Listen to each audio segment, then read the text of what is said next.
Hello, Vlad here, and today we'll go through the Illustrator Course 1 Part 1 lesson. First, I will present you the File menu and what you can find there. This is just an overview and we won't go to all the settings. Let's start. First is File menu. In the File menu you can find everything from new, creating open files, saving files, exporting, printing, using custom streets, or using the document setup. You can also use to exit the program. This is pretty much standard in every program.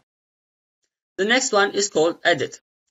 In the Edit menu, you can find undo, redoing options, copying, methods for pasting.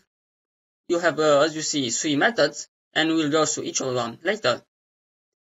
Then you find find and replace, check spelling, and so on. You can edit colors, but I wouldn't rely on this one. I would prefer Photoshop. Then you have printing setups, PDF setups, perspective grid presets, and so on. If you're using CC, like I do, you'll most likely be logged in, as you can see. And the last one in this menu is called Preferences. You can find a couple of options here from setting your workflow. We'll go through this in later lessons. The next part is Object. Here you can find options for transforming, arranging, grouping, locking, hiding, showing all objects. There are also some more advanced ones like expanding appearance, which will go in later lessons, and things like rasterizing, using gradient meshes, slices, using paths, and other distorting and Illustrator's options.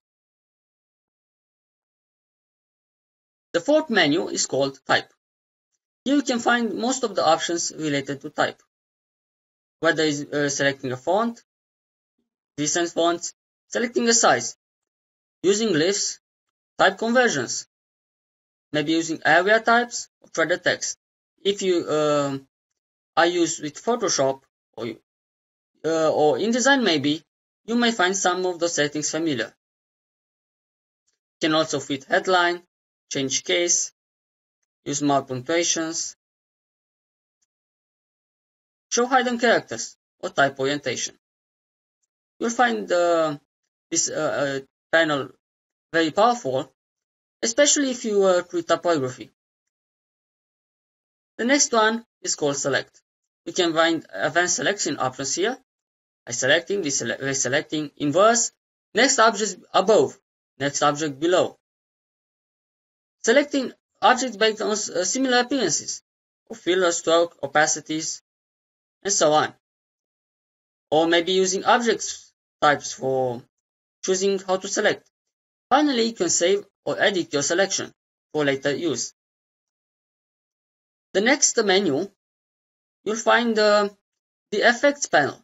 Here you can see various effects you can apply, and they are usually split into options, Illustrator effects and Photoshop. In later lessons, I will explain what is the differences and what each of those can do. The next menu is the View menu.